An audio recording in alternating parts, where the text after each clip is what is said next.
Yeah. Welcome back, everybody. Today we're doing something a little bit different. A viewer asked me a question, and I think it's a good question, something you guys would probably be interested in my answer to. So I decided to dedicate a video to it entirely. So basically, the question was, of all the guns you have, if you could only keep 5, which one would they be? Now, I tried to keep it to guns that are currently available here in the U.S. market. So, you know, guns that are historic that I have that aren't made anymore, things like that, we left out of the equation. And to sort of wrap your mind around this quandary of a question, I try to think, you know, we'll divide these up into different uses, right? So first off, carryable handgun, full-size handgun, carbine type rifle, shotgun. Now, some of you may not include a shotgun. I'll get into why that I did though here in just a second. And something that can reach out and touch somebody at a longer distance or an animal, should you need to do so, with some power. So that's kind of how I thought about it. You guys may think about it totally different, and that's okay. It's an exercise here and not in thought. That's what we're doing. So I guess we'll go first off with my primary thought would be, you know, a full-size handgun. So a few guns came to mind here. We're going to assume no caliber conversions either, because that makes it a different animal. So full-size handgun. I'm a big fan of Glocks, as many of you guys know. This little guy here, his name is actually Glock. So I'm a fan of their pistols. There's others that I really like. I like the CZ75 type platform. I like the Beretta M9 or 92 platform. There's other types of handguns I do really like as well, but we decided to go with Glock because number one, parts interchangeability is huge.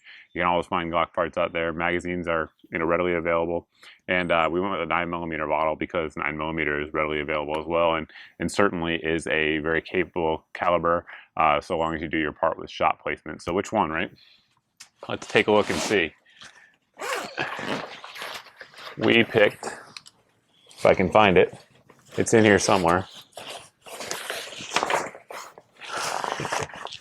the Glock 17L, probably one that you guys really wouldn't think about.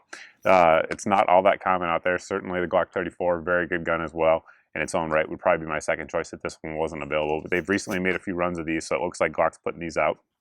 I like the longer sight radius for engaging at distance. I think it does give you a little accuracy advantage, practically speaking. Mechanically speaking, it doesn't. And I like the longer barrel for the added velocity as well. With this kind of barrel, you can shoot standard loads and get plus P performance out of it.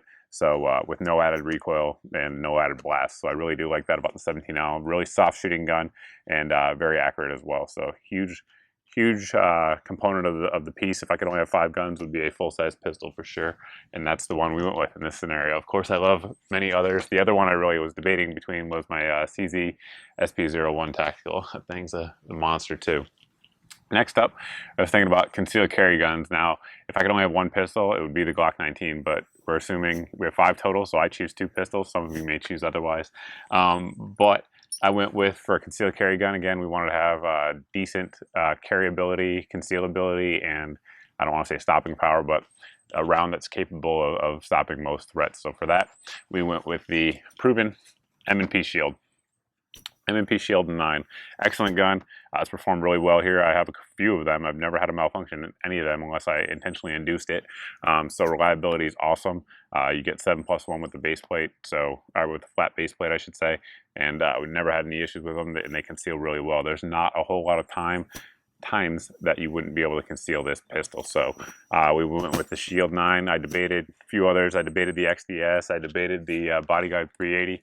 380 is just such a caliber, you know, you give up a lot in terms of capabilities with that, although it is a lot smaller. So that was the balancing act there. But on to the big guns next. In terms of long guns, if I could only have one, it would be some sort of carbine type rifle. Ones I considered for this video are going to be an AR-15 variant, Tavor, and the AK-74s. Of course, I have many others. Those are just probably my top favorite 3 platforms, if you will. Probably not going to come to a surprise to a lot of folks out there that I went with the AK-74. I really think it's probably the best all-around carbine made today. So I debated between the SGL-31 and the SLR-104FR. 31's not made anymore, or well, not imported into the US anymore, so we went with the SLR-104FR, but really, guys, they're identical in terms of every performance component out there. So whichever one you can find for a better price, both good rifles. So this is the one we went with here. We have the tan furniture on there, but any of them will do just fine. 30 round capacity, shoots around 5.45 by 39 that on most 2-legged and sub 300-pound animals, 400-pound animals really in some cases out there, will take them down has excellent accuracy. Every one of the AK-74s I own shoots 2-inch groups or better if I do my part, so you certainly can't complain about that in the accuracy compartment.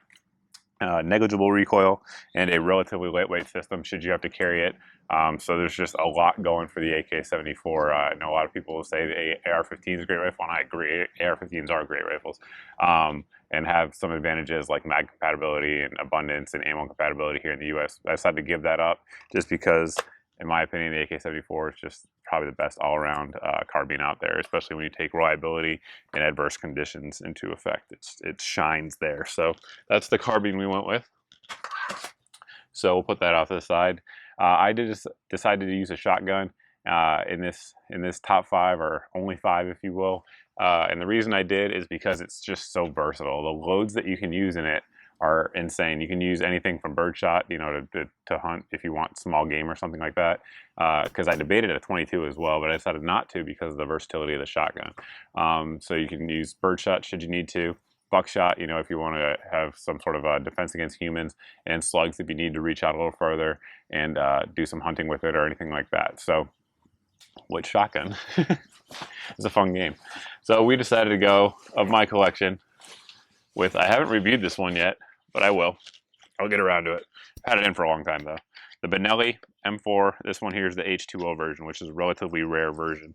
Benelli M4, in my opinion, in my experience, is the only, and I'll say this now and I'll say it again probably in the review, is the only semi-auto shotgun I would really trust for serious use. Now, I'm sure there's others out there that are great and the technology keeps improving. But this thing is just insanely reliable, built like a tank and can take any kind of abuse out there. Has plenty of accessories out there, which as you see, we have the AVA tactical flashlight mount with the Elzetta Alpha in this one. And this gun can do a lot of things and do a lot of them well. So an excellent choice, has good capacity as well in terms of a shotgun. I debated between a pump as always, you know, because pumps are great guns for sure.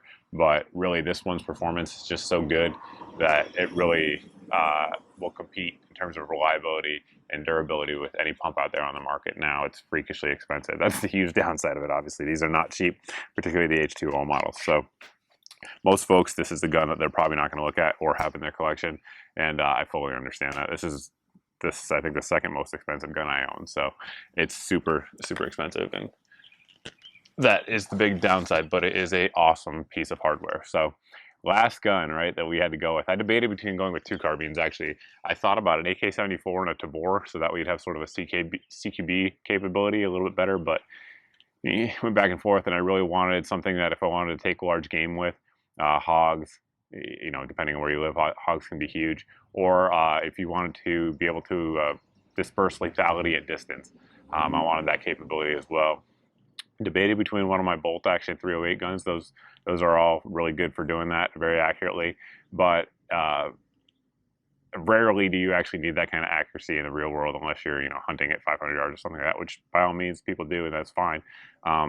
But I decided to go with my Vepr in 7.62 by 5.4R. This one here's got a 23-inch barrel, so it's got tons of velocity coming out of there when this round leaves the chamber. Very affordable rounds. The downside of this gun, which I haven't reviewed this one yet either, I need to.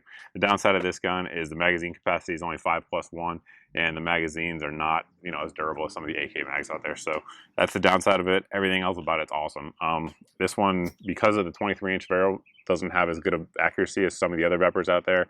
With surplus ammo, we get about 2 to 3 inch groups out of it at 100 yards. So it's not a tack driver, but it is a workhorse. This gun is built insanely well. Got Cold Hammer forged chrome line barrel, Russian Cold Hammer forged chrome line barrel, bulged receiver.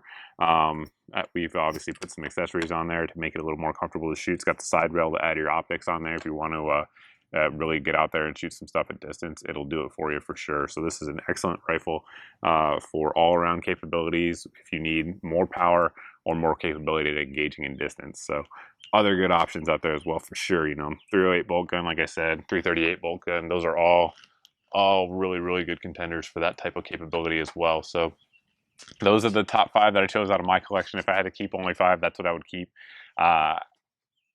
Tomorrow you could ask me and I might give you a different answer, but that's what I came up with today. Hopefully you guys like the concept of the video and the discussion points anyway, but I'm interested to see what you guys are going to say. So if you could only keep 5 guns out of your collection, post them below in the comments section and let us know what they are. And I think there's going to be some serious debate down there, both about what I did and what I said. I think a lot of people are going to disagree with what I said, and that's fine. And I think a lot of people are going to agree with what some of the folks are posting down in the comments. So that's about it, guys. If you have any questions, comments, anything like that we didn't cover here in the video, by all means, you can post below in the comment section with those as well. You can always go over to my Facebook page to continue the discussion as well. But thanks for watching. Thanks for subscribing. And I hope to see you in the next video.